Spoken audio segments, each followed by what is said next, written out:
नमो तस्स भगवतो अरहतो सम्मा सम्बुद्धस्स। नमो तस्स भगवतो अरहतो सम्मा सम्बुद्धस्स। नमो तस्स भगवतो अरहतो सम्मा सम्बुद्धस्स। आज हम गुहठक सूत्र पर चर्चा करने वाले हैं। कृपया आप ध्यानपूर्वक सुनकर इसको अर्थ सहित ग्रहण करने का प्रयत्न करेंगे, ऐसी मैं आपसे आशा करता हूँ। शरीर में आसक्त, अनेक कामनाओं में लिप्त, मोह में पड़ा हुआ वैसा व्यक्ति एकांत चिंतन से बहुत दूर है। उसे संसार में काम भोगों को त्यागना बहुत कठिन है। काम भोग, काम और भोग दो चीजें, उसको त्यागना कठिन है। किसे? जो एकांत चिंतन से बहुत दूर है, एकांत में चिंतन करने वाला। जो व्यक्ति एकांत में चिंतन नहीं कर सकता, मनन नहीं कर सकता, तो वो काम भोगों से दूर नहीं जा सकता, उसको त्याग नहीं सकता, क्योंकि वह मूढ़ता में पड़ा हुआ होता है। वह मूढ़ता में पड़ा होता है। मूढ़ता में क्यों पड़ा रहता है वो? क्योंकि उसका शरीर आसक्त हो गया है, किसी चीज़ पर उसका शरीर आसक्त हो गया है और वो अनेक कामनाओं में लिप्त हो गया। उसकी दिशा नहीं है, उसके दिमाग की कोई दिशा नहीं, उसकी मन की कोई दिशा नहीं है। अनेक कामनाओं में मतलब भटक गया है, उसको कोई डायरेक्शन नहीं है। जैसे चौराहे पे खड़ा हुआ व्यक्ति है, उसको नहीं मालूम कि उसे कहाँ जाना है। वो चौराहे पे खड़ा है तो चारों तरफ दिशा है, चौराहे पे खड़ा है और उसको लगता है इस दिशा में भी जाओ कि उस दिशा में जाओ, इस दिशा में जाओ कि उधर जाओ। और इस प्रकार वो एक कन्फ्यूजन है लाइफ के अंदर में। उसकी लाइफ के अंदर में एक डायरेक्शन नहीं है, एक दिशा नहीं है, उसके जीवन में एक मार्ग नहीं है। जब मार्ग नहीं रहता है, दिशाहीन व्यक्ति होता है, तो उसकी जो ऊर्जा होती है बिखर जाती है। उसकी ऊर्जा बिखर जाती है और वो एकाग्र नहीं हो पाता है। जब एकाग्र नहीं हो पाता तो समाधिस्थ नहीं हो पाता है। समाधिस्थ का ही मतलब एकाग्रता है। तो तथागत सम्यक समाधि की बात करते हैं, तो तथागत अष्टांग मार्ग, तथागत मार्ग की बात करते हैं। अब ये जो व्यक्ति है, ये मार्ग के अंदर आया नहीं है, ये भटका हुआ है। तो भटका होने के कारण वो शरीर में आसक्त हो गया है। आसक्त हो गया मतलब बिल्कुल उसको लगता है कि ये शरीर जो है ये मेरा परमानेंट है, ये ऐसा ही रहने वाला है। तो आसक्त हो गया क्योंकि मूढ़ता है। आसक्त होने के कारण अनेक कामनाओं में लिप्त हो गया। कामनाएं उसकी इतनी बढ़ गई है कि उसको वो आने वाले 1000 साल की प्लानिंग कर रहा है, उसके हिसाब से काम कर रहा है। लेकिन उसको ये नहीं मालूम कि उसका जीवन लिप्त है वासनाओं में। जब जीवन वासनाओं में लिप्त है तो 1000 साल की प्लानिंग भी उसकी चौपट हो जाती है। वो चौपट इसीलिए हो जाती है क्योंकि मूढ़ता में पड़ा हुआ है। जब वो मूढ़ता में पड़ा हुआ है तो एकांत में चिंतन मनन नहीं कर सकता, क्योंकि वो जब एकांत में चिंतन मनन करने के लिए जाता है तो चिंतन मनन करने से क्या होता है कि व्यक्ति की प्रज्ञा बढ़ती है। चिंतन मनन करने से उसको होश आता है, उसको जागरण आता है। क्योंकि बेहोश आदमी चिंतन मनन नहीं करता। बेहोश आदमी तो बस भागता है। बेहोश आदमी अंधे जैसा भागता है, उसको नहीं पता होता है वो कहाँ जा रहा है। तो चिंतन मनन नहीं करने के कारण क्या है, वो संसार में काम भोगों को त्यागना उसके लिए बड़ा कठिन हो जाता है। क्योंकि संसार में जो काम भोगों पर अभी जो काम भोग जो है ये वैचारिक है एक्चुअल में। विचार, काम भोग एक विचार है। विचार कैसे आते हैं, आपके भावना से आते हैं। भावना कैसे आती है, आपकी स्पर्श से आती है, आपकी चेतना से आती है। तो जब आपकी चेतना को ही आप नहीं समझ पाओगे, आपके भाव को नहीं समझ पाओगे, तो आप वासना की होने वाले स्पर्श को नहीं समझ पाओगे, तो छोटी से छोटी चीज़ को कैलकुलेशन करने में आपको बड़ी दिक्कत हो जाएगी। उसके लिए चिंतन मनन की ज़रूरत होती है। इसलिए जो आपने देखा होगा कि जो बड़े वैज्ञानिक है, जो बड़े महान शोधकर्ता है, जो बड़े ज्ञाता है, वो एकांत में जाके चिंतन मनन करते, अंधेरे में जाके चिंतन मनन करते, एकांत क्षेत्र, शांत क्षेत्र में जाके चिंतन मनन करते हैं।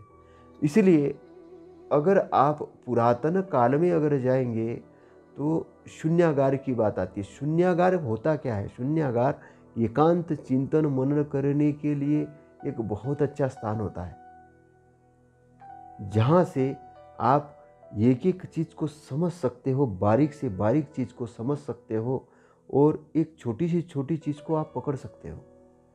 और छोटी से छोटी चीज़ को जब आप पकड़ना शुरू करते हो तो उसके प्रति आपकी एक समझ तैयार होती है, आपकी एक समझ तैयार होती है। आप उसको देख लेते हो, उसको जान लेते हो। और जब देखते हो, जानते हो, तभी तो फिर आपको सही और गलत का पता चलता है। जिस चीज़ को आपने जाना ही नहीं, जिस चीज़ को जाना ही नहीं, तो उसको आप छानोगे कैसे? जिस चीज़ को आपने जाना ही नहीं, उसको छानोगे कैसे? और जब उसको एनालिसिस ही नहीं कर पाए तो उसको फिर मानोगे कैसे? अंधे जैसे ही मानोगे। लोगों ने बोल दिया, आपने मान लिया। किसी ने आपको बता दिया, आपने मान लिया, तो आप क्या मुक्त हो पाओगे? नहीं हो पाओगे। तो एकांत चिंतन मनन की बड़ी गहनतम जरूरत है सही चीज का पता करने के लिए। ये तथागत के बड़े महत्वपूर्ण शब्द है। आगे तथागत कहते हैं, जो इच्छाओं के अधीन है, सांसारिक सुखों में बंधे हुए हैं। सुख कौन सा? सांसारिक सुख। सांसारिक सुख कैसा होता है? टेम्पररी सुख। उस सुख में बंध गए हैं। सांसारिक सुख का उपयोग करना और सांसारिक सुख में बंधना, दोनों में डिफरेंस है। तथागत जब किसी से बात कर रहे थे तो तथागत उनसे कहते हैं कि मैं पृथ्वी को पृथ्वी के जैसा मानता हूं, मैं पृथ्वी का उपभोग करता हूं, और मैं उपभोग करके आनंद मनाता हूं, लेकिन बंधता नहीं हूं। मैं अनित्य को अनित्य जानता हूं, अनित्य को अनित्य मानता हूं, और अनित्य को अनित्य मान के उसको समझ के उसका आचरण उस प्रकार आचरण करता हूं, लेकिन बंधता नहीं हूं। जब आप बंध जाते हो, आसक्त हो जाते हो, बंध जाते हो, तब गुलाम हो जाते हो। कैसे गुलाम हो जाते हो?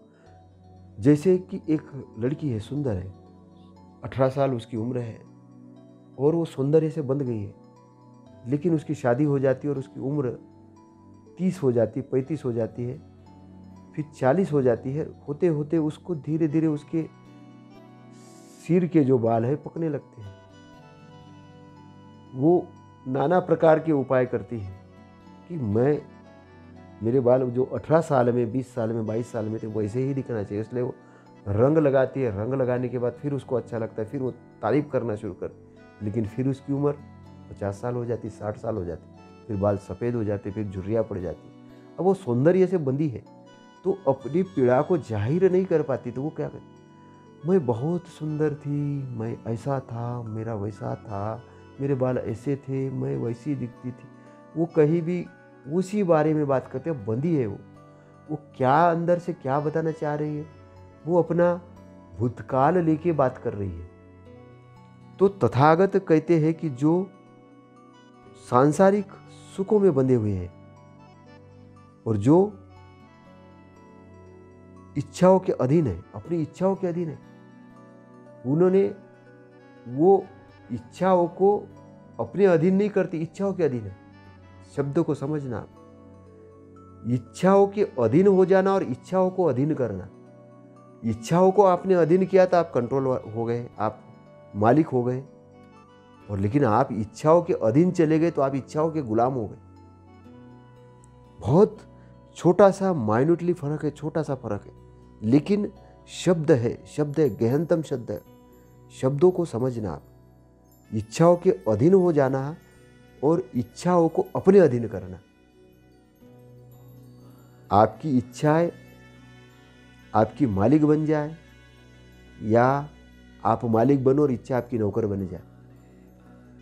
अगर इच्छा आपकी नौकर बन गई तो आप इच्छाओं को छोड़ सकते हो, इच्छाओं को पकड़ सकते हो, इच्छाओं को कैलकुलेट कर सकते हो, क्या सही इच्छा है और क्या गलत इच्छा, क्योंकि ये जागृत पुरुष के लक्षण है। जो सती यानी जागृत पुरुष है, जो जागरण से युक्त है, जो स्मृतिमान पुरुष है, उसकी इच्छा है उसके कंट्रोल में होगी। लेकिन जो मूढ़ है, जो अज्ञानी है, वो इच्छाओं के कंट्रोल में होगा। इसलिए जो इच्छाओं के कंट्रोल में होता है वो इच्छाओं के पीछे भागता है।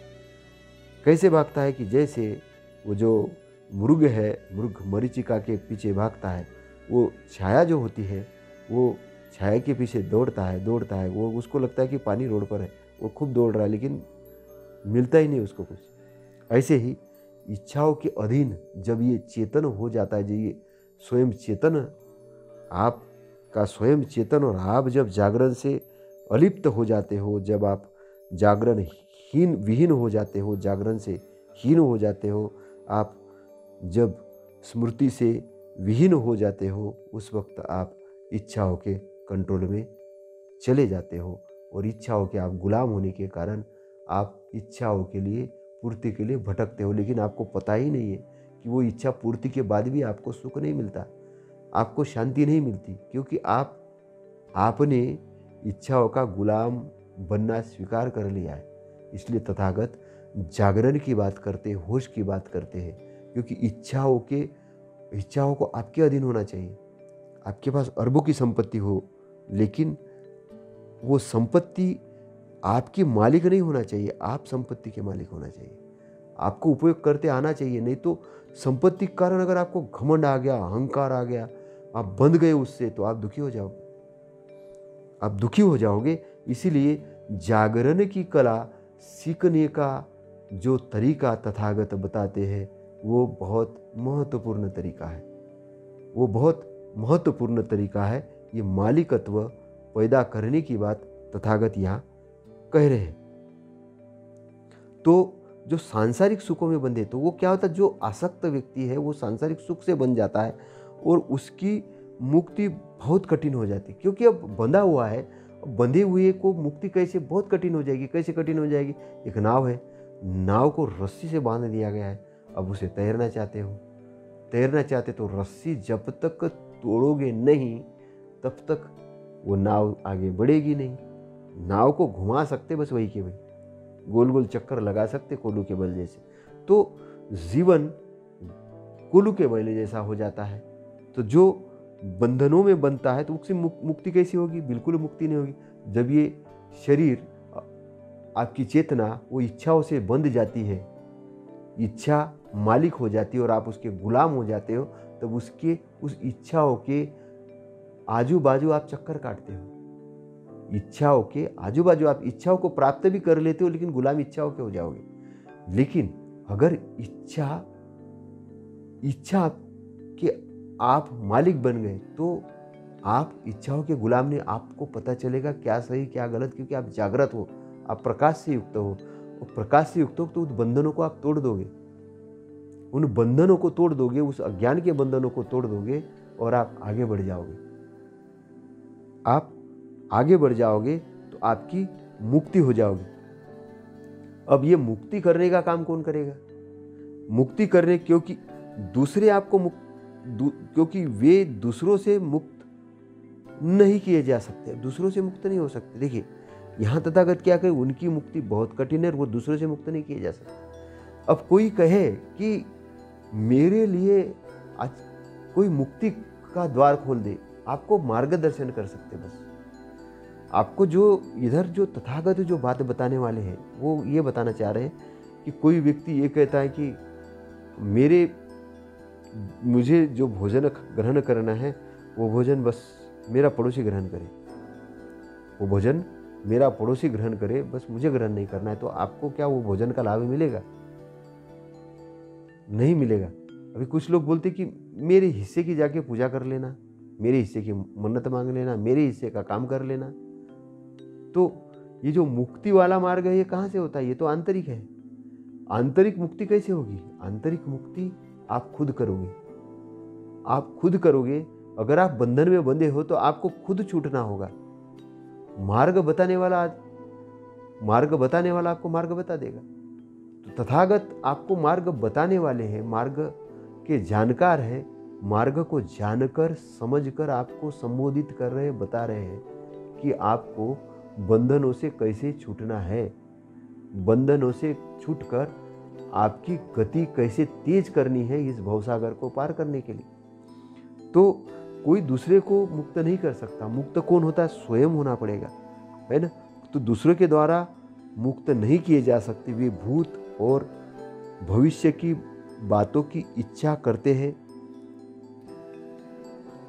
वर्तमान कामनाओं की पूर्ति के लिए भी तरसते हैं। अब क्या होता है कि जो बंधा हुआ जो व्यक्ति है, जो सांसारिक सुखों से बंधा हुआ व्यक्ति है, उसकी मुक्ति बड़ी कठिन है। अब कठिन क्यों है? कि वो इच्छा उसकी मालिक बन गई है। पहली चीज, क्योंकि वे दूसरों से मुक्त नहीं किए जा सकते, दूसरों के द्वारा मुक्त नहीं किए जा सकते, उनको खुद मुक्त होना होगा। क्यों नहीं किए जा सकते? क्योंकि वे भूत और भविष्य की बातों की इच्छा करते हैं। भूत के बारे में बहुत सारी बात करते हैं, भविष्य के बारे में बात करते हैं, उसकी बातों की इच्छा करते हैं। वर्तमान कामनाओं की पूर्ति के लिए भी तरसते हैं, और वर्तमान में जो कामना है उसकी पूर्ति के लिए भी तरसते हैं। तो अब इस बात को समझना पहली चीज, तो जो जागृत पुरुष है उसके लिए न भूत है, न भविष्य है, न वर्तमान है। जो जागृत पुरुष है उसके लिए न भूत है, भविष्य है, न वर्तमान है, उसके लिए अकाल है।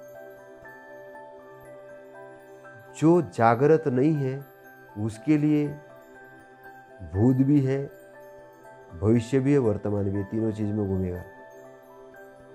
तो जब जागरण से युक्त जब व्यक्ति हो जाता तो पूर्ण पिक्चर देख लेता है अपनी वर्तमान के पहले वाले काल के अंदर में। अभी तक हम 3 कालों के बारे में बात करते हैं, वर्तमान काल, भूतकाल, भविष्य काल। 3 कालों के बारे में बहुत जानकारी है हम लोगों को, और बहुत सारा प्रशिक्षण होता है कि वर्तमान में स्थित हो जाओ। लेकिन अगर मुनि है, संत है, सम्यक संबुद्ध है, अरहंत है, ये आपको ऐसा नहीं बताएंगे। ये आपको अकाल में स्थित होने की बातें करेंगे, क्योंकि आपका जो सेंटर पॉइंट है, केंद्र बिंदु जो है, वो अकाल के क्षेत्र में स्थित है। असली यात्रा वहीं से शुरू होती है। अकंप, आप जिस स्थान से अकंप कैसे रहते हो? जब आप उस एरिया को टच करते हो, उस एरिया के अंदर में स्थित होकर आप वर्क करते हो। इंटरनली आप जब जागृत हो जाते हो तो इंटरनली बिंदु तक आप जब पहुंचते हो, अपनी चेतना तक पहुंचते हो, तब क्या होता है? तब आप ब्रह्मांड के साथ में स्थित हो जाते हो। तो जैसे एक बड़ा पेड़ है, वो जो बड़ा पेड़ है, घना पेड़ है, वो हवा से हिलता डुलता नहीं है, बहुत छायादार है, बहुत हरियाली है उसके अंदर में, लेकिन वो हवा आ रही, हिलता डुलता नहीं है, उसकी पत्तियां इधर उधर हिल रही, लेकिन वो जड़ सहित इतना मजबूत है कि उसको कोई फर्क नहीं पड़ता है। क्यों?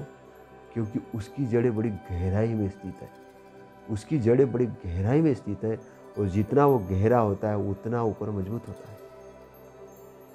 तो आप भी जब ध्यान के क्षेत्र में जाते हो तो ध्यान का क्षेत्र आपका एक्सटर्नल से ज़्यादा इंटरनल से शुरुआत होती है। तो पहला क्षेत्र आपका इंटरनल होता है। तो चारों ध्यानों की जो बात है वो इंटरनल है, चारों ध्यानों की जो बात है वो इंटरनल है, और 4 जो ब्रह्म विहार है एक्सटर्नल है, 4 जो ब्रह्म विहार है एक्सटर्नल है। एक्सटर्नल की भी जानकारी आपको होनी चाहिए, लेकिन इंटरनल की भी होनी चाहिए। तो इंटरनल की जानकारी कैसे प्राप्त होगी आपको? आपको ध्यान के द्वारा होगी। आप जब एकांत में चिंतन मनन करोगे, एकांत में चिंतन मनन करोगे तो आप समाधिस्थ होगे। मतलब समाधि का मतलब एकाग्रचित्ता है। और तथागत की जो समाधि है वो सम्यक समाधि है। तथागत की समाधि है वो सम्यक समाधि है, और ये सम्यक समाधि अष्टांग मार्ग का एक अंग है। सम्यक समाधि अष्टांग मार्ग का एक अंग है, और अष्टांग मार्ग जो है वो आंतरिक और बाह्य दोनों पर वर्क करता है। क्योंकि आजीविका कमाने के लिए जाना है तो बाह्य चीज़ हो गई, लेकिन सम्यक व्यायाम करना है तो आंतरिक चीज़ हो गई। आंतरिक बाह्य दोनों साथ साथ चलते हैं। वाचा बोलना है मधुर, तो किसके साथ? बाह्य, किसी सामने वाला जो व्यक्ति उसके साथ बोलोगे। तो कैसे बोलोगे? जब आप अपने अंदर की अच्छाई देखोगे तब उसके अंदर की अच्छाई देखोगे। जब उसके अंदर की अच्छाई देखोगे, अपने अंदर की अच्छाई देखोगे, तो क्या होगा? समतोल हो जाओगे, विषम विषम में नहीं रहोगे। तो एक समतोल मतलब अच्छा व्यवहार करोगे। अगर वो आदमी मूड भी है, उसने गलत बोल दिया, तो उसकी गलत को भी आप अपने अंदर नहीं लोगे। क्यों? क्योंकि आप जागृत हो।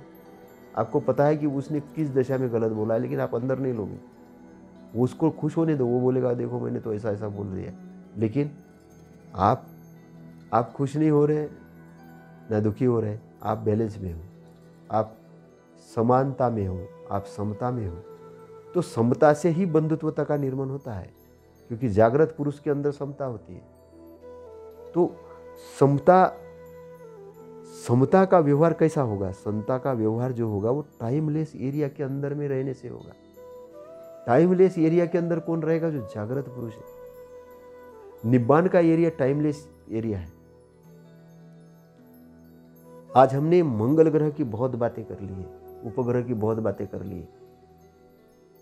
अब हम चांद पे भी चले गए हैं, हम बहुत सारे ग्रहों पे जा रहे हैं और ब्रह्मांड का बड़ा शोध किया है। अल्बर्ट आइंस्टाइन की हमने सापेक्षवाद का सिद्धांत भी समझ लिया है, टाइम की थ्योरी भी समझ ली है। लेकिन बुद्ध की टाइम की थ्योरी डिफरेंट है। बुद्ध की टाइम की थ्योरी गहनतम है। बुद्ध की टाइम की थ्योरी बहुत गहनतम है, और बुद्ध के टाइम की थ्योरी को, समय की थ्योरी को समझना पड़ेगा। अगर आपको इस संसार के अंदर में बहुत ज़्यादा बड़े पैमाने पे प्रोग्रेस करनी है, प्रोग्रेस का मीन्स केवल भौतिक वाली चीज़ों की नहीं, आध्यात्मिक चीज़ों की भी गहनतम में समझना है, तो टाइमलेस एरिया पर अभी न्यू रिसर्च होना जरूरी है। टाइमलेस एरिया पर न्यू रिसर्च होना जरूरी है। और टाइमलेस एरिया पर आप अगर न्यू रिसर्च करते हो तो सबसे पहले अगर आपको जानकारी जो मिलेगी, आपके चित्त के अंदर शांति आना चालू हो जाएगी। आपका मृत्यु का डर खत्म हो जाएगा। आपकी विषमता जो बॉडी के अंदर वो खत्म होना शुरू हो जाएगी। धीरे धीरे आप प्रोग्रेस की तरफ चलना चालू हो जाएंगे। जो चीज़ आपको पहले विचलित करती थी, आप थोड़ी सी चीज़ से डर जाते थे क्योंकि कामनाओं से बंधे थे, ये छूट नहीं जाए, वो छूट नहीं जाए, वो छूट नहीं जाए, डरते रहते थे। अभी डर खत्म होने लगेगा धीरे धीरे, क्योंकि वो अनित्य है, वो अनित्य दिखने लग गई। नित्य जो चीज़ है वो नित्य दिखने लग गई, तो थोड़ा बैलेंस में आने लग गए। तो बैलेंस में आओगे तो वैसे वैसे अनित्य चीज़ों से छूटना चालू हो जाओगे। तो सांसारिक सुखों की जो चीज़ है, जो सांसारिक सुख है वो अनित्य है, लेकिन निब्बान के एरिया का सुख है वो नित्य है। वो कैसा है? महासुख है। इसलिए तथागत क्या कह रहे हैं कि निब्बान परम सुख है। निब्बान के इतना कहीं सुख ही नहीं है। संकेत में भाषा उपयोग करते हैं बहुत जगह। निब्बान के जैसी कोई सुगंध नहीं है, निब्बान के जैसी कोई शांति नहीं है। वहाँ तो सूरज भी नहीं, चांद भी नहीं, फिर भी बहुत सारा प्रकाश है, बहुत सारी शीतलता है। तो वो शीतलता के एरिया के अंदर में आने के लिए तथागत आग्रह कर रहे हैं, बता रहे हैं, मार्गदर्शन कर रहे हैं। और वो मार्गदर्शन करने के लिए वो बातें बोल रहे हैं, क्योंकि वो वहां स्थित है। वो स्थित होकर वो बात बोल रहे हैं, वो स्थित होकर वो बात बोल रहे हैं। अरहंत है, सम्यक संबुद्ध है, सिंपल नहीं है।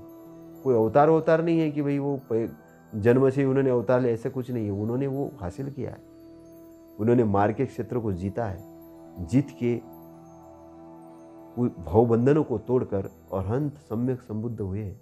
और अरहंत सम्यक संबुद्ध के वचन बड़े महत्वपूर्ण वचन, बड़े महत्वपूर्ण वचन है। आपका कल्याण करने वाले हैं, आपका कल्याण करने वाले, आपको शांति प्रदान करने वाले, आपको खुशी प्रदान करने वाले हैं। जिस चीज़ को आप तलाश कर रहे थे वो चीज़ की आपकी तलाश को पूर्ण करने वाले हैं। इसलिए इन वचनों का बड़ा महत्व है। तो आगे तथागत क्या कहते हैं? जो कामों की इच्छा करते हैं उनमें संलग्न है और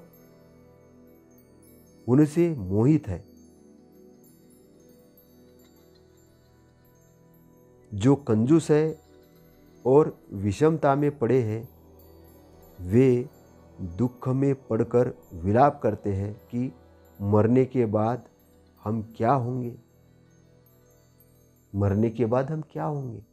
अब मृत्यु का जब सब्जेक्ट आता है, विषय आता है, तो आदमी बात करना बंद कर देता। आप किसी के अंतिम यात्रा में गए हो, आप थोड़ा लोगों को देखना, वॉच करना उसको, लोग इधर उधर की बातें करना शुरू करेंगे। अब ना प्रमोशन नहीं हुआ, ऐसा हुआ, वो राजनीतिक दल का ये हुआ, वो हुआ। वो क्यों करते हैं वहाँ पे वो बात? क्योंकि वो भूलना चाहते हैं, मृत्यु को भूलना चाहते हैं। मृत्यु जागरण है, मृत्यु जागरण है। जहाँ जागरण का निर्माण होता है वहाँ वो भूलना चाहते हैं। इसलिए लोग एकदम से बात को पलट देते हैं, वहाँ पर भी मृत्यु के क्षण में भी दूसरी बातों में चले जाते हैं और एकदम से उस बात के ऊपर विचार चिंतन मनन नहीं करते। वो बोलते ठीक है, वो गया, मैं थोड़ी जाने वाला। लेकिन कहीं नहीं कहीं उनको अंदर से लगता है कि मेरा क्या होगा, सदगति मिलेगी कि नहीं मिलेगी, मुझे क्या होगा, दुर्गति होगी, सदगति होगी। तो एक व्यवसाय शुरू हो जाता है। व्यवसायिक लोग भी देखते रहते हैं कि इस आदमी को मृत्यु का डर है, तो वो स्वर्ग का लालच दे देते हैं, नरक का डर दिखा देते हैं। इसीलिए बहुत सारी मूर्तियाँ और यात्राएं और बहुत सारी प्रोपोगंडा इस संसार में खड़ा हो जो गया है। वो कहेंगे उधर की यात्रा करो तो तुम वो मोक्ष को प्राप्त करोगे, इस मूर्ति को दूध पिलाओ तो ऐसा हो जाएगा। और आदमी आदमी आदमी है, आदमी को खुश हो जाता है कि टेम्पररी समाधान तो मिल गया, टेम्पररी मिल गया सही। तो लेकिन पता नहीं है, वो जो जानकारी दे रहा है उसको भी पता नहीं और जो मान रहा है उसको भी पता नहीं। वो बोल रहे विश्वास रखो ऊपर वाले पर, बस ऊपर वाले पे विश्वास रखो।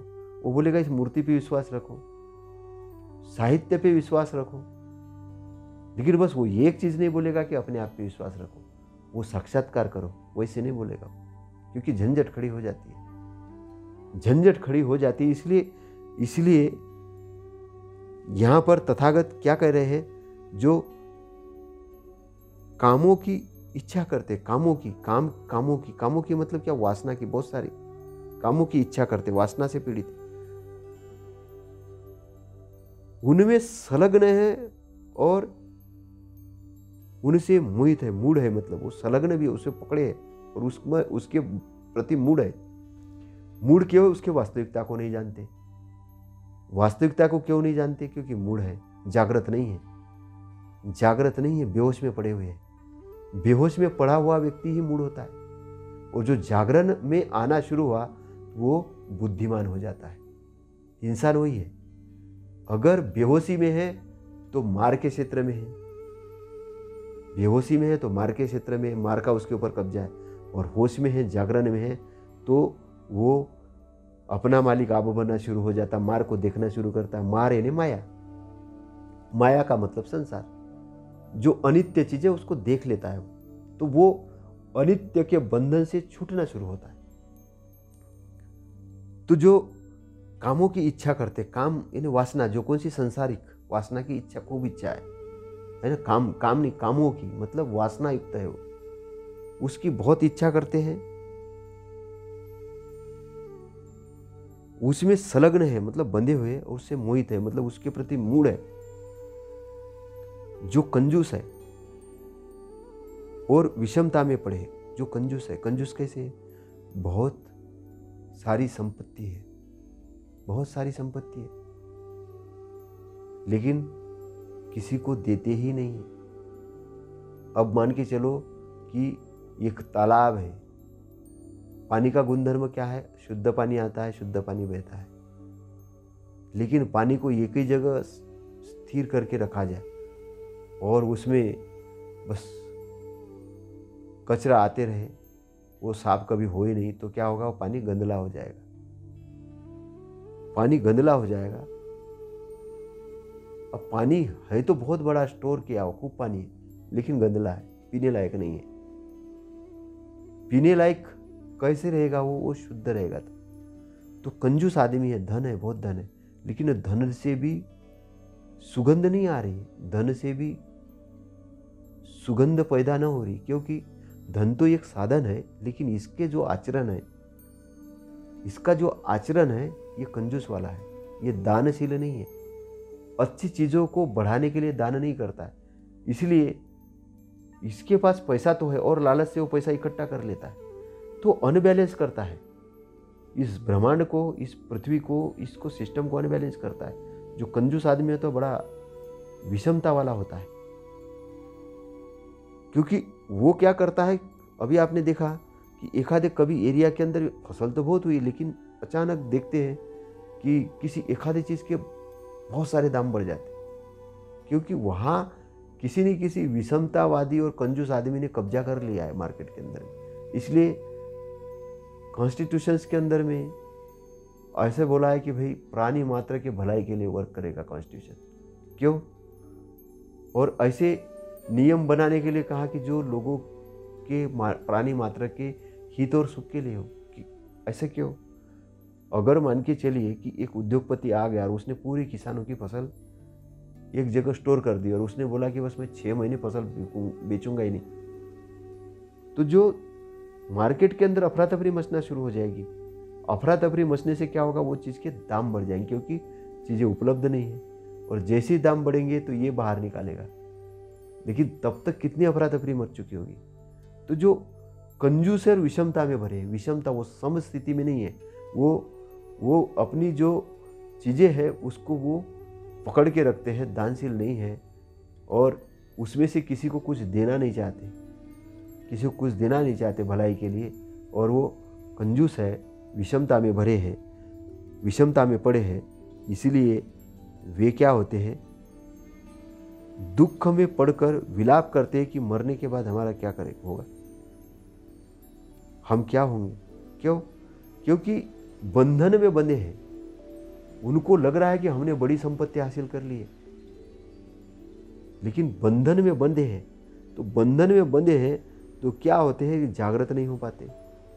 जागृत नहीं हो पाते तो मूड है। तब वो लोग क्या करते हैं, बहुत सारे कथाकारों को बुला लेते हैं, कहानीकारों को बुला लेते हैं, बहुत सारा पूजा पाठ करते हैं, लेकिन फिर भी वो शांत नहीं है। उनको वो झूठी झूठी सांत्वना देते रहता है कि आपने पूजा पाठ कर लिया ना, अब आपकी मुक्ति हो गई। वो दूसरों के बल पे है, लेकिन खुद की मुक्ति खुद ही करना है, दूसरे नहीं कर सकते। बंधन अगर आपके बांधे हैं तो आप ही खोल सकते हो, दूसरे नहीं खोल सकता। दूसरा बता सकता है, बस इंपॉर्टेंट चीज़ है। लेकिन ये जो व्यक्ति है, ये जो मूड है, इसको सामने वाला बताता है कि मैं तेरा भला कर दूंगा, तेरे को कुछ करने की जरूरत नहीं है, तेरे को कुछ करने की जरूरत नहीं, तू तो इस मूर्ति को दान दे दे, ये मूर्ति तेरा सब कुछ कर देगी। अब वो मूर्ति के तरफ शक्ति देख रहा है, लेकिन असली शक्ति मूर्ति के तरफ देखते देखते अगर जागरण के रूप में देखे तो उसको शक्ति अपने अंदर दिखना शुरू हो जाएगी। उस व्यक्ति को शक्ति अंदर दिखना शुरू हो जाएगी अगर जागरण में है तो। लेकिन जागरण में कम होता है आदमी, जब मूर्ति के सामने जाता है तो जागरण में नहीं होता, वो मूर्ति की तरफ अपनी एनर्जी डाल देता पूरी, और वो मूर्ति से निवेदन करता, मेरे को ये दे दो, मेरे को वो दे दो, मेरा ये भला करो, मेरा वो भला करो। अब वो जो मांग रहा है, जो चीज़ों को बोल रहा है, वो चीज़ों का ब्रेन के अंदर में चीज़ आना शुरू होता है। उसके बाद बार बार सोचता है, वो बार बार सोचता है, सामने वाला बोल देता है कि अच्छा आपने ये मांगा, आपकी ये पूरी हो जाएगी बात। तो वो क्या होता है कि वो आके उस बारे में सोचता है, काम करता है, उसको वो रिजल्ट मिलता है, बोलता है देखो उस भगवान ने कर दिया कि नहीं। असली बात भगवान ने नहीं किया, असली बात इसके विचारों ने किया। ये जो विचार कर रहा था, इसके प्रति एक्शन कर रहा था, उसने किया। लेकिन अपने आप को प्राथमिकता नहीं देता, अपने बारे में जानकारी नहीं है। तो इस प्रकार के जो गोरख धंधे हैं वो मार्केट में बहुत बड़े पैमाने पे चल रहे हैं, और इसीलिए व्यक्ति बंधनों में बंध के गुलाम है। व्यक्ति बंधनों में बंध के गुलाम है, और गुलामी की तरफ भटक रहा है और उसकी मुक्ति नहीं हो रही। तो मुक्ति नहीं हो रही तो कन्फ्यूजन है, और कन्फ्यूजन है तो उसको समझ में नहीं आ रहा है, इसलिए कल्पना कर रहा है कि मरने के बाद हमको स्वर्ग मिलेगा, अप्सराएं मिलेगी, या नरक में जाएंगे, क्या होगा क्या नहीं। दूसरा जैसा बता रहा वैसे ही वो मान रहा है, लेकिन साक्षात्कार नहीं कर रहा है। साक्षात्कार नहीं कर रहा है मृत्यु का। जैसे ही मृत्यु का साक्षात्कार करता है व्यक्ति, वैसे ही उसको सच्चाई के दर्शन होते हैं। इसलिए कायानुपश्यना जो एक ध्यान है, कायानुपश्यना ध्यान का काय के ऊपर ध्यान है। काय की क्या गति होने वाली, कैसे गति होने वाली है, ये तथागत सिखाते थे। ये क्यों सिखाते थे कि काय के बारे में जब जानकारी आपको हो जाएगी तो आप धीरे धीरे समझना शुरू करोगे। जैसे समझोगे वैसे ही आप काय की नश्वरता जैसे ही आपको दिखेगी, तो वैसे ही आप उस बंधन से जैसे ही छूटोगे तो निब्बान के एरिया में फट के साथ इंटर करोगे। जैसे ही इंटर करोगे तो आपको लगेगा अरे अंदर से तो बड़ी शांति आ गई, प्रकाश आ गया, बहुत खुशी आ रही। अभी तक तो ऐसे जाने नहीं। वो क्या है, वो आपने उस बंधन से जैसे ही छूटते हो तो आप अपने वास्तविक रूप में आते हो। वास्तविक रूप में आते हो, वास्तविक निब्बान के रूप एरिया में आ जाते हो, प्रवेश कर लेते हो। इसलिए तथागत कहते हैं कि अष्टांग मार्ग पे जाओ, ये दुख मुक्ति का मार्ग है। तो दुख मुक्ति का मार्ग का मतलब है दुख मुक्त होने के बाद क्या मिलेगा, सुख। दुख मुक्ति का मार्ग, अब उनका बोलने का तरीका वैसे ही तथागत का बताने का, क्योंकि दुख और पीड़ित व्यक्ति उसको दुख की भाषा जल्दी समझ में आएगी। अगर दुख पीड़ित व्यक्ति को सुख की भाषा बोली जाए तो वो तो अभी दुख पीड़ित में है, तो पहले तो वहां से उसको निकालना है। कीचड़ में अगर व्यक्ति फंसा है तो कीचड़ से बाहर निकालना है। बाहर निकालना महत्वपूर्ण है कि कीचड़ पर उसको व्याख्यान देना इंपॉर्टेंट है, नहीं, वो बाहर निकालने की बात करते, एक एक स्टेप पे वो आगे बढ़ाते। तो तथागत बहुत प्रैक्टिकल है, तथागत का धम्म बहुत प्रैक्टिकल धम्म है।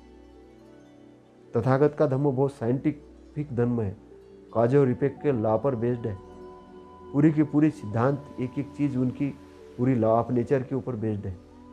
उसमें कोई चीज़ मिला नहीं सकता और कोई चीज़ घटा नहीं सकता।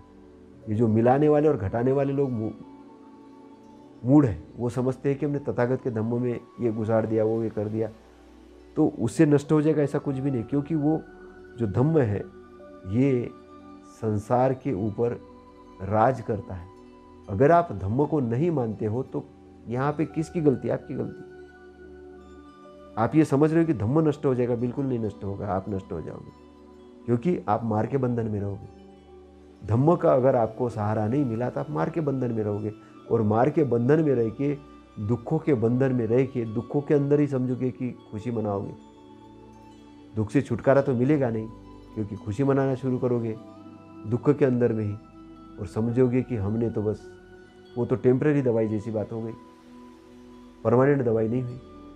किसी का टेम्परेरी इलाज कर दिया तो उसको वो अच्छा लग रहा है, हाँ ठीक हो गया, लेकिन परमानेंट इलाज नहीं हुआ। तथागत परमानेंट इलाज की बात कर रहे हैं, तथागत परमानेंट इलाज की बात कर रहे हैं। इसलिए तथागत क्या कह रहे हैं कि वो उनको पता ही नहीं होता है। किसको पता ही नहीं होता है? जो लोग मूढ़ है, कंजूस है, विषमता में भरे हैं, दुख में पड़कर विलाप करते हैं कि मरने के बाद हम क्या होंगे। लेकिन जो ज्ञानी है, जो कंजूस नहीं, उदार है। अब उदारता का मतलब उससे कोई अरबपति खरबपति है वही उदार हो सकता है, ऐसा नहीं है। गरीब आदमी भी उदार हो सकता है जिसके पास कम धन है, और कम धन है वो भी कंजूस हो सकता है। दोनों है, वो आदमी के थिंकिंग पर है, उसके जागरण पर, उसके होश पर डिपेंड है। एक साधन को ये मत समझ लेना। लोगों ने यहाँ पे व्याख्या की बड़ी गड़बड़ कर दी है। उन्होंने कहा कि ज़्यादा धन आने पर आदमी आसक्त हो जाएगा या मूड हो जाएगा, उदार बंद हो जाएगा। इसलिए ऐसा नहीं है, आलसी लोगों की परिभाषा है। वो समझते हैं कि आपने कोई बड़ा बिजनेस क्रिएट कर लिया, बहुत पैसे वाले हो गए तो आप कंजूस हो जाओगे। कंजूस नहीं होता, वो व्यक्ति भी उदार हो सकता है। और कोई बोले हम गरीब है तो हम बहुत बड़े उदार हैं, ऐसा नहीं है। गरीब आदमी भी कंजूस हो सकता है, उनका भी आपस में कंपटीशन चलता है। अगर उदार व्यक्ति है तो एक दूसरे को मदद करेगा, और कंजूस है तो वो एक एक रुपया गिनेगा, देगा ही नहीं किसी को, बस दूसरे से चाहेगा कि वो उसके लिए सब करे, उसके लिए सब करे, लेकिन वो किसी के लिए नहीं करेगा। वो किसी को एक गिलास पानी देने में उसको बड़ा कठिन मालूम पड़ेगा, लेकिन लोगों से उसको सब कुछ चाहिए। ऐसे भी आपने चरित्र वाले लोग देखे होंगे। तो जो कंजूस की जो तथागत की परिभाषा है, वो कंजूस ऐसा नहीं है कि भाई वो धनवानों के लिए बोल रहे हैं, वो जो जिनके पास धन का अभाव भी है उनको भी बोल रहे हैं, और जिनके पास धन है उनको भी बोल रहे हैं। वो एक सोच है, थिंकिंग है उनका, वो एक तरीका है।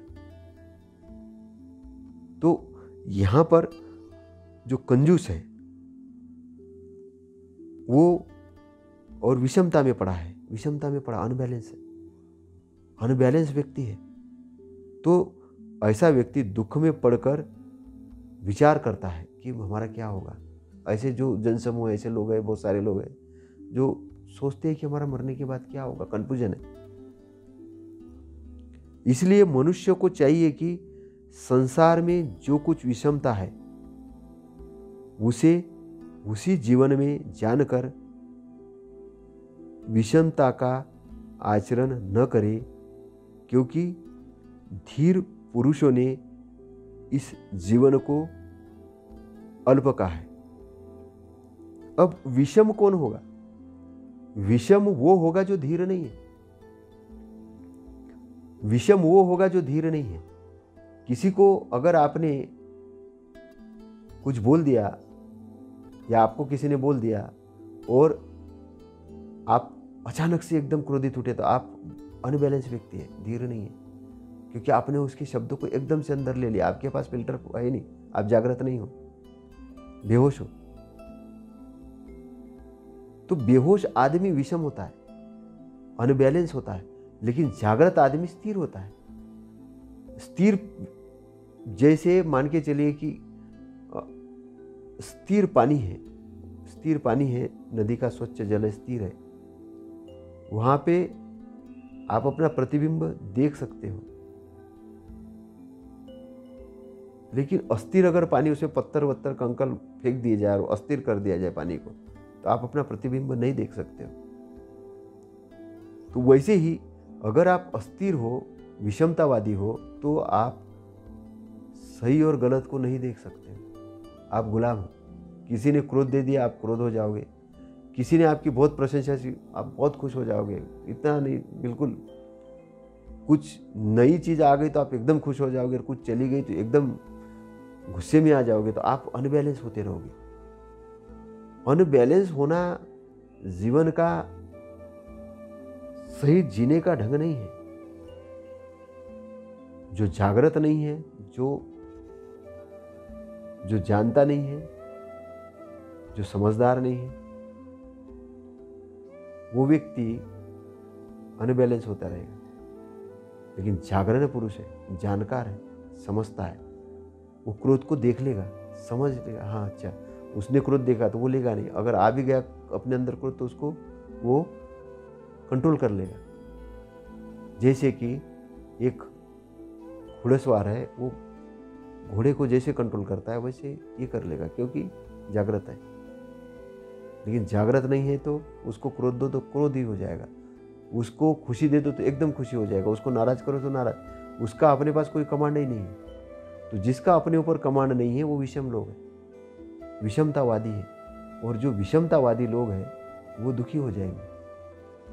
वो दुखी हो जाएंगे, वो दुखी इसलिए हो जाएंगे क्योंकि उनको समझ में नहीं आएगा कि क्या है क्या नहीं, तो भटके हुए लोग हैं। तो इसलिए धीर पुरुषों ने क्या कहा है? जीवन को कहा है कि अल्प जीवन है। जीवन को क्या कहा है? जीवन कौन सा जीवन? शरीर वाला, शरीर वाला जो हम शरीर के अंदर में है, ये शरीर क्या है? अल्प है। कि शरीर अल्प है, तो शरीर अल्प है तो शरीर से जुड़ी हुई चीजें वो भी क्या है? अल्प है। आप 100 साल, 120 साल जियोगे, 125 साल जियोगे।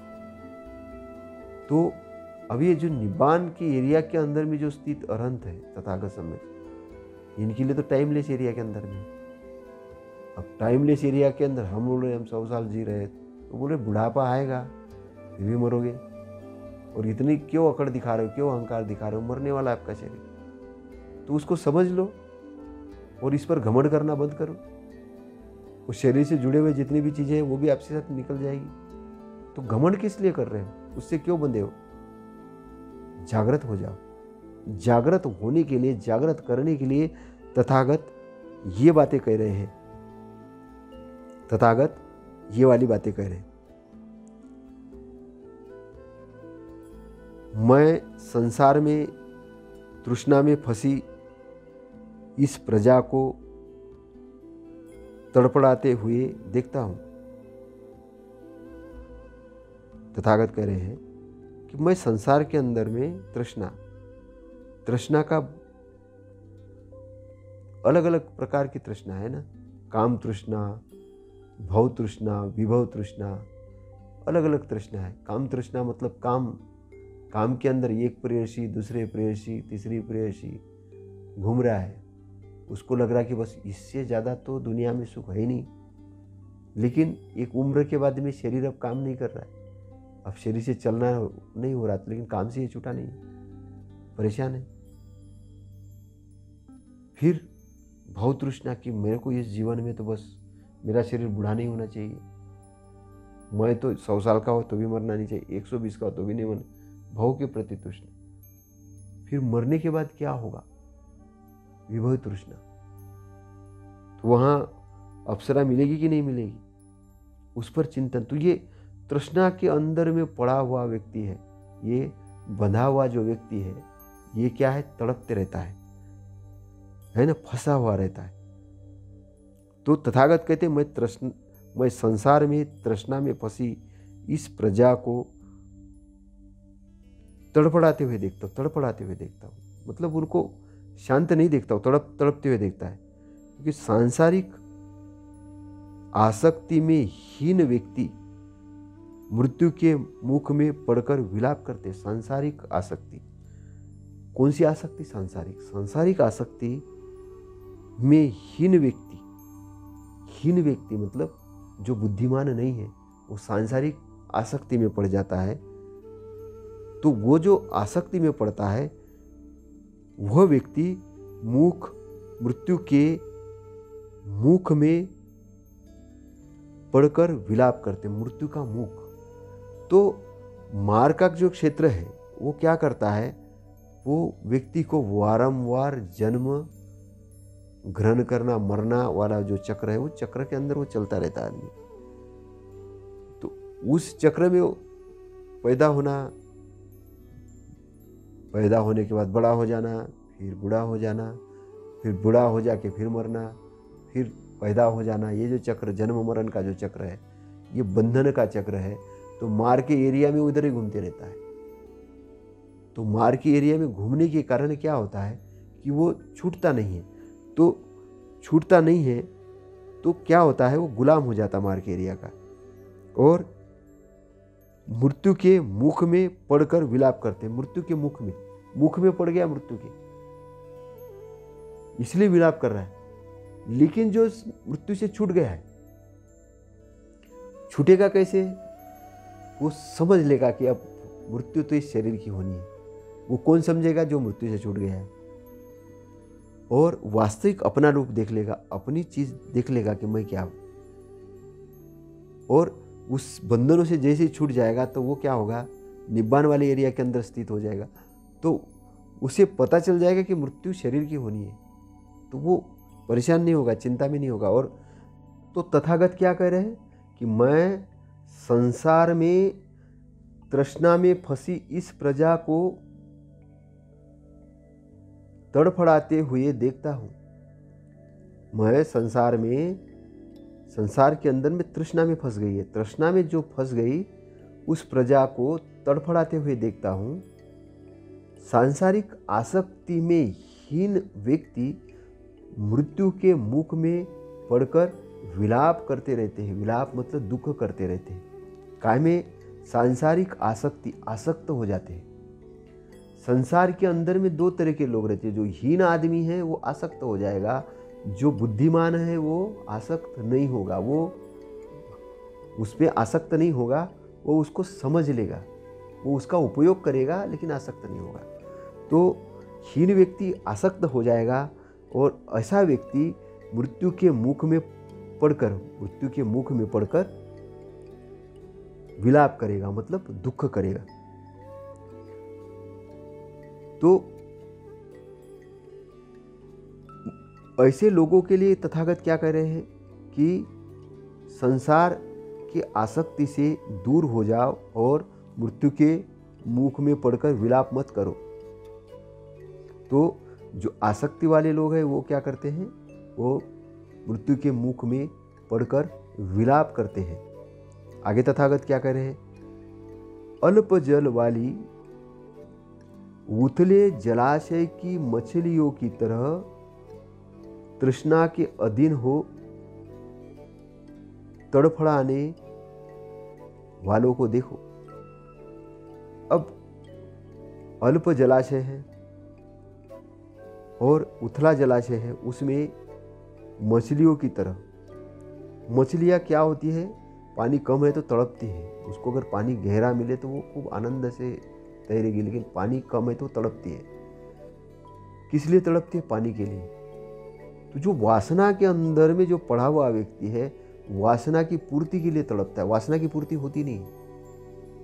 उसको लगता काम के अंदर तो इतनी खुशी मनाऊंगा मैं, लेकिन वो 5 मिनट के अंदर उसकी खुशी गायब हो जाती, वो खुशी नहीं रहती उसकी, लेकिन तृप्ति भी नहीं हुई और भोगने की इच्छा जाग रही है, शरीर में दम नहीं, फिर जाग रही है, फिर जाग रही है, फिर जाग रही है, तड़प रहा है। तो काय के लिए तड़प रहा है, खुशी के लिए, सुख के लिए, पानी के लिए, उसको पाने के लिए तड़प रहा है।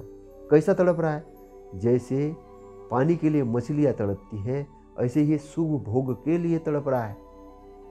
इसलिए आपने देखा होगा जो तृष्णा से पीड़ित लोग हैं, बहुत ज़्यादा पीड़ित लोग हैं, वो इतने इतने दुष्कर्म कर लेते हैं कि उनको लगता कि बस इसके अलावा कुछ है ही नहीं दुनिया में, इसके अलावा दुनिया में कुछ है ही नहीं।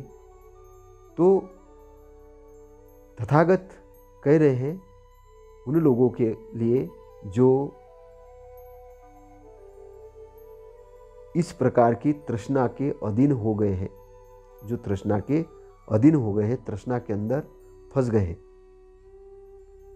तो आगे तथागत कहते, इनको देखकर सांसारिक विषयों में आसक्ति न रखते हुए लोभ रहित हो विचरण करें। अब इन लोगों को देखो और देखकर किसको कह रहे, भिक्षुओं को, और साथ में महाउपासकों को भी कह रहे, जो जानकार लोग हैं उनको भी कह रहे कि ये तड़पने वाले लोग हैं, जो फंसे हुए लोग हैं, इनको देखो। सीखना कैसे है, खुद उसमें डूब कर नहीं सीखना है। कुछ ज्ञानी लोग ये बोलेंगे कि आप डूब जाओ, भोगो, जितना भोगना है भोगो, और भोगने के बाद फिर उसमें मुक्त हो जाओ। अब ऐसे ज्ञान देने वाले का दिमाग ऐसा होता है कि शराब पियो पियो पियो, जितनी पीना है पियो, जितनी, वो पीने के बाद मद मस्त हो जाओ, फिर छोड़ देना। अरे छोड़ क्या देना, तुम बेहोश हो जाओगे, सोचने समझने की शक्ति ही नहीं रहेगी तो छूटेगी कैसे। छूटने के लिए, छूटने वाला जो धरातल है और जकड़ा हुआ धरातल है, दोनों अलग अलग चीज है ना। स्वतंत्र होने वाला जो है वो एक अपर लेवल है और बंधन है डाउन लेवल है। अब आप बोलेंगे कि डाउन लेवल से छूटना नहीं है और अपर लेवल पे जाना है, तो कैसे होंगे, डाउन लेवल में पड़े हैं, वही के वही घूम रहे, वही चीज़ कर रहे और बोल रहे ऊपर की आशा कर रहे हैं। तो आशा करने के कारण क्या हो रहा है, वो आशा नहीं है, वो निराशा है, बंधन में बंधे हैं, बंधन में बंधे हैं, वही चक्र में घूम रहे, वही भवचक्र में घूम रहे हैं, वही बंधन में घूम रहे हैं। तो बंधन में बंधना नहीं है, बंधन में बंधना नहीं है, बंधन को समझना है। उसके सांसारिक विषयों के आसक्ति में जो लोग पड़े हैं उनको देखना है, जो देखना है उनके तड़प को देखना है, उनके इसको देखना है, और देखते उनके दुखों को देखते हुए आपको उधर नहीं जाना, आपको उधर नहीं जाना, लोगों की गलतियों से सीखना है। बुद्धिमान आदमी कौन होता है, लोगों की गलतियों से सीखता है। सामान्य जन क्या होता है, अपनी गलती करके सीखता है, और मूर्ख आदमी होता है जो कभी नहीं सीखता। जो बुद्धिमान होता है दूसरे की गलती से सीखता है, सामान्य जन अपनी गलती से सीखता है, लेकिन जो मूर्ख होता है कभी नहीं सीखता। 3 कैटेगरीज है लोगों की। क्योंकि मूर्ख आदमी होता है वो मान के चला कि मेरे को सब ज्ञान है, अब मुझे कुछ सीखने की जरूरत ही नहीं है। तो जो सर्व ज्ञान संपन्न जो लोग हैं, जिनको कुछ सीखने की जरूरत नहीं है, वो फंसे हैं, तो वो समझते हैं कि दुनिया ऐसी है। उन्होंने अपने हिसाब से दुनिया की व्याख्या करना शुरू की, अपने हिसाब से सोचते, अपने हिसाब से रहते। और इसलिए दुख में पड़कर शराब पीते हैं, खूब पीते, क्योंकि वो जागरण में रह नहीं सकते। जागरण में रहते हैं तो उनको वो वासना तड़पाती है, वो बंधन उनको खा डालते हैं, तो उसको कहीं ना कहीं तलाशते रहते हैं अपने सुख के लिए, किधर जाए, आज कौन सी पार्टी रखे, कहाँ करे, क्या करे। उनकी अगर चित्त को देखो तो विचलित हो गए, तड़पते रहेंगे, ऐसी बातें करेंगे, नव यौवना की बातें करेंगे। शरीर बुढ़ा हो गया लेकिन कुछ कर नहीं सकते, बस बातें ही कर रहे। कहीं भी दिखा तो वही बातें एकदम से शुरू हो जाती है। क्यों शुरू हो जाती है? क्योंकि वो उसमें पड़े हुए हैं, तड़प रहे हैं सुख पाने के लिए। तो वो तड़पने वाली प्रजा को देखो, वो विलाप करने वाली प्रजा को देखो, ताकत कहती। इसलिए उसमें मत पड़ो, उसको समझो। जो आदमी होश के रूप में कोई चीज करेगा तो वो उस चीज से छूट जाएगा, लेकिन बेहोशी के रूप में करेगा तो उसको वो नहीं छूटेगा। इसलिए होश, जागरण ये महत्वपूर्ण चीज है। और जो चीज बेहोश करते उससे दूर हो जाना है, तो तथागत क्या कह रहे हैं? अल्प जल वाली उथले जलाशय की मछलियों की तरह तृष्णा के अधीन हो तड़फड़ाने वालों को देखो, जो तड़प रहे उनको देखो। इनको देखकर सांसारिक विषयों में आसक्ति न रखते हुए लोभ रहित हो विचरण करो, लोभ रहित हो जाओ। लोभ का मतलब क्या है? या कंजूसपन। तो कंजूसपन से दूर हो जाओ और उदार बन जाओ, क्योंकि फंस जाओगे अनित्य चीज में और उसको परमानेंट मान लोगे तो वो तो परमानेंट है ही नहीं, वो तो बिछोड़ने वाली है, फिर दुखी हो जाओगे। और उसका सुख भी है वो टेम्पररी है, सुख भी टेम्पररी है। और तुम चाह रहे हो कि बड़ा आनंद मिले, तो कैसे मिलेगा? इधर आनंद मनाने के लिए गए कि नहीं गए, उधर शक्ति गायब हो गई। तो वो आनंद नहीं है, वो आनंद के नाम पे केवल आप अपने आप को भटका रहे हो, ऐसे तथागत कह रहे हैं। क्योंकि तथागत जो बात कह रहे हैं वो उस धरातल पर स्थित होके कह रहे हैं कि वो जान रहे, वो देख रहे। सामान्य आदमी अगर वो तृष्णा में फंसा है, वो कैसे देख पाएगा? तृष्णा में फंसे हुए लोगों को नहीं देख सकता। और जो देख नहीं सकता वो उसको दूर कैसे करेगा? उसको कैसे मार्गदर्शन कर सकेगा? बिल्कुल नहीं कर सकता। वही एक शराबी है, दूसरे शराबी की शराब छुड़ाने के लिए गए। बोले यार अपन ऐसा करते हैं कि आज दोनों पी लेते हैं, लेकिन कल से दोनों नहीं पिएंगे। दोनों खूब पी लेते हैं। तो दूसरे दिन एक शराबी दूसरे शराबी को मार्गदर्शन करता है शराब छोड़ने के बारे में। बोलते ऐसा कर लो कि आज अपन ये प्रण करते कि कल अपन एक पार्टी करेंगे, कल के बाद अपन छोड़ देंगे। फिर कल पार्टी करते हैं, फिर तीसरे दिन और कुछ प्लानिंग बनता है। अच्छा वो इसका बर्थडे आ रहा है, बस बर्थडे पे एक बार कर लेंगे। ऐसे वो बस टालते हैं, लेकिन उससे छूटते नहीं है, क्योंकि दोनों को धरातल उसी धरातल पे। उसमें से जो भी आदमी एक ऊपर धरातल पे उठ जाए तो वो नीचे वाले व्यक्ति को बता सकता है। तथागत वो सारी वासनाओं से, सारी इससे प्रपंच से छूट चुके हैं। वो निब्बान के एरिया में रहने वाले अनंत सम्यक संबुद्ध है। वो पानी में कमल के जैसे रहे हैं। जब उन्होंने व्याख्यान दिया तो पानी में कमल जैसे रहे। कमल पानी में है लेकिन पानी अंदर नहीं ले रहा, कीचड़ के अंदर कमल खिला लेकिन कीचड़ अंदर नहीं ले, सुगंध छोड़ रहा। तो वो अच्छा ही बता रहे। उनका भी शरीर मार के अंदर स्थित था, लेकिन उनकी जो चेतना थी वो शुद्ध हो चुकी थी, वो भवबंधन में नहीं थी। उनकी चेतना, उनका चित्त जो पूरा शुद्ध हो चुका था। तो चित्त क्या था? चित्त कमल के जैसा शुद्ध था। तो वो इसलिए तो कहते थे ये शरीर तो नश्वर है, तुम शरीर की क्यों पूजा कर रहे हो? मैं जो बता रहा हूं उसको समझो, आप मुक्त हो जाओ, इस शरीर के बंधन से मुक्त हो जाओ। उसको जन्म मरण बूढ़ा होना, जन्म मरण बूढ़ा होना, ये चक्कर से ही दूर हो जाओ।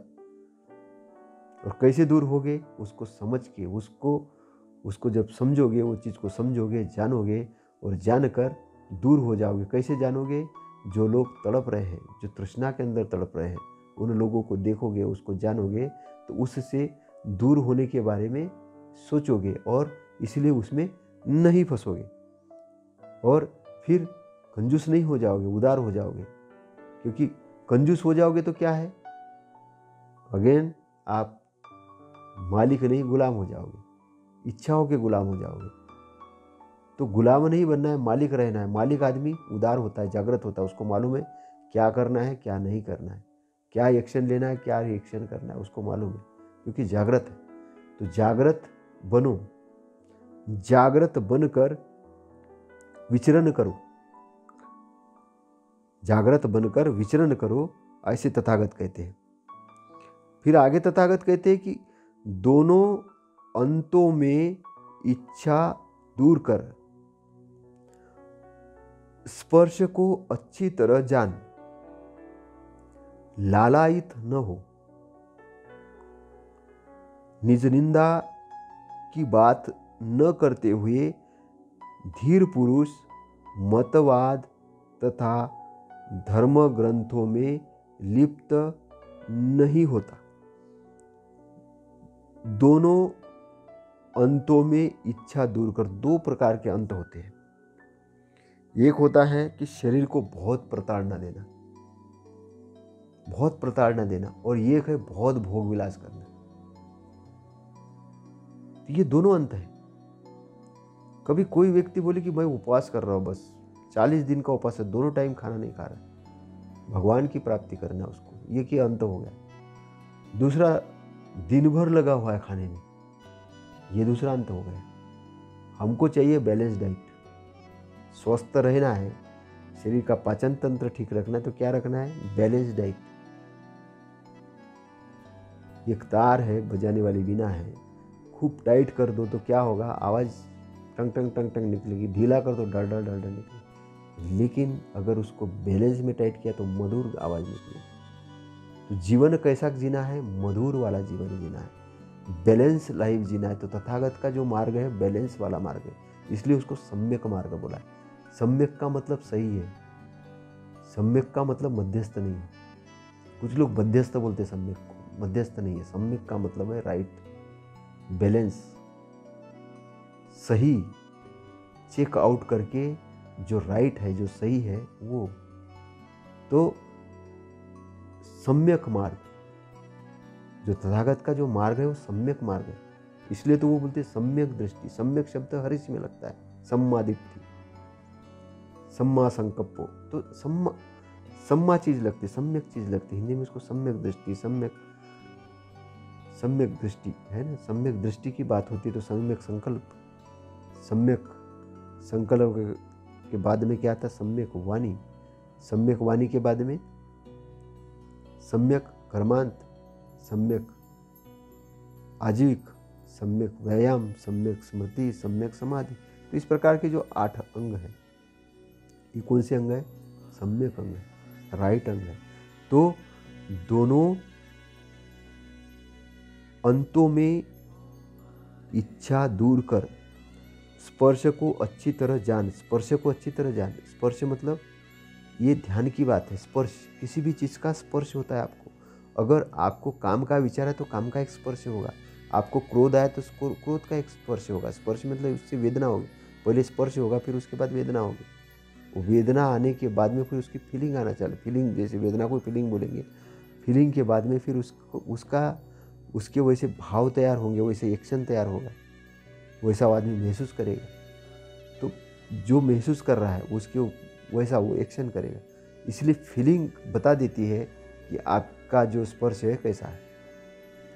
तो क्या कह रहे हैं?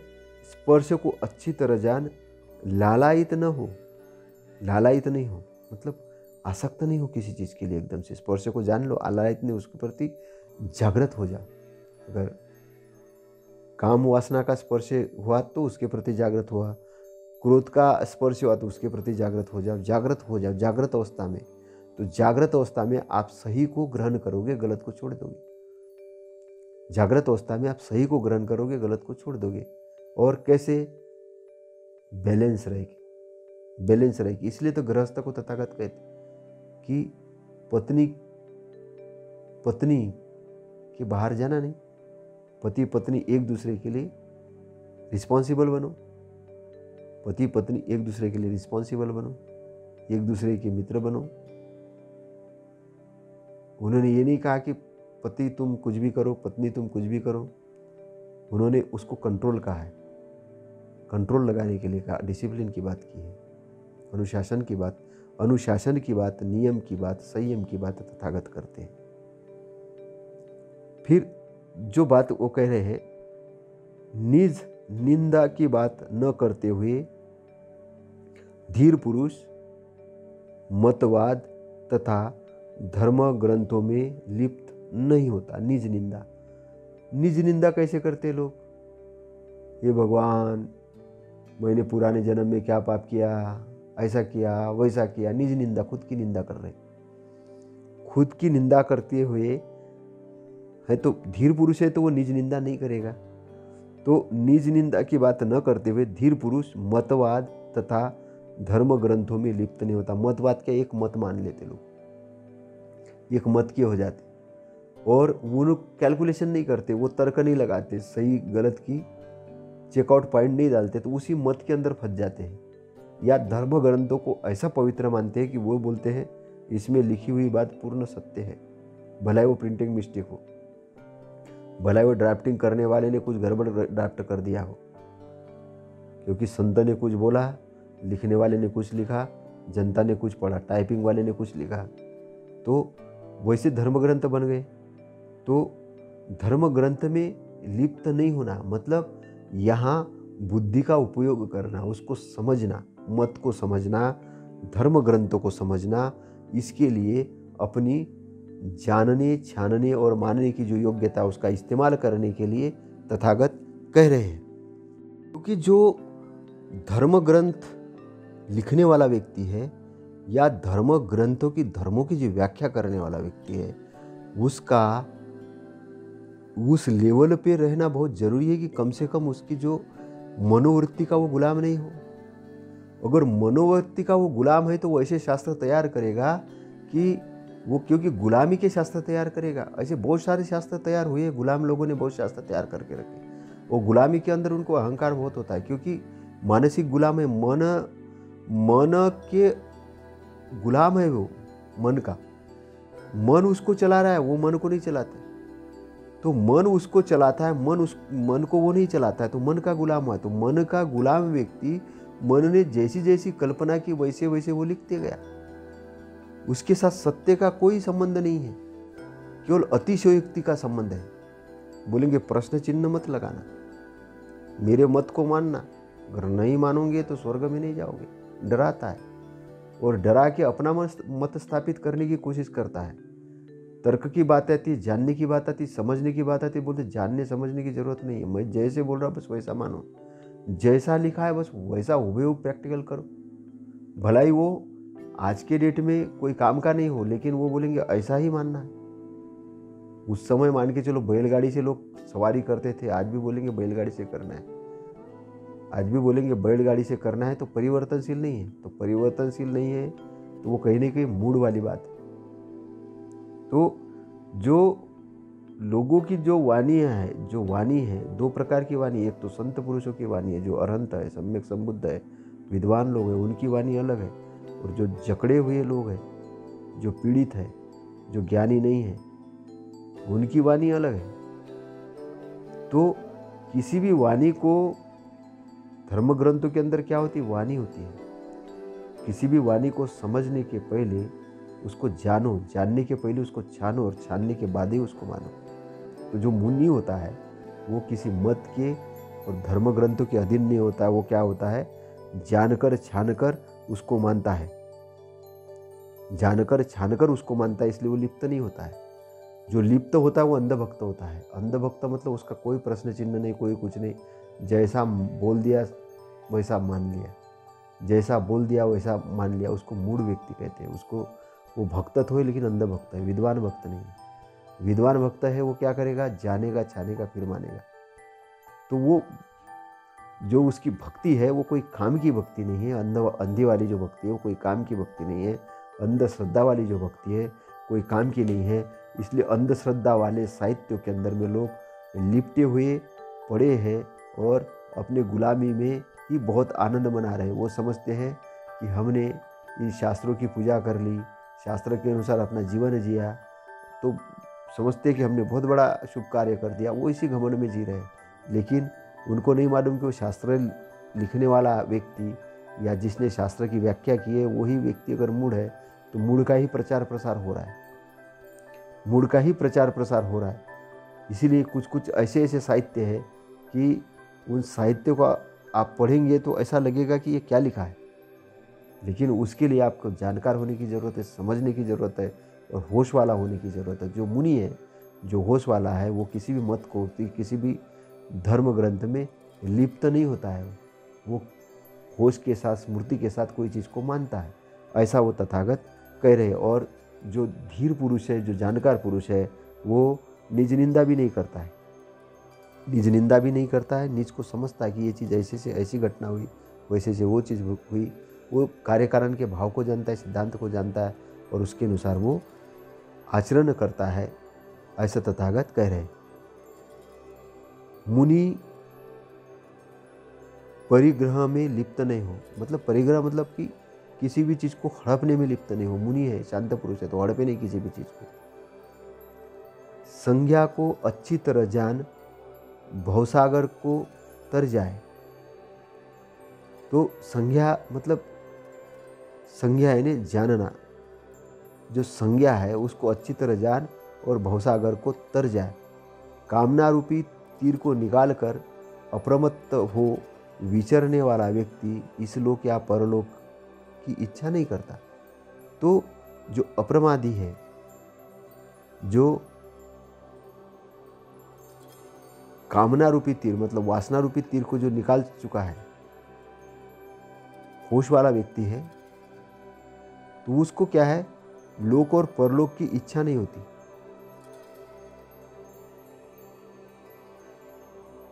लोक और परलोक की इच्छा, किस चीज की इच्छा नहीं होती?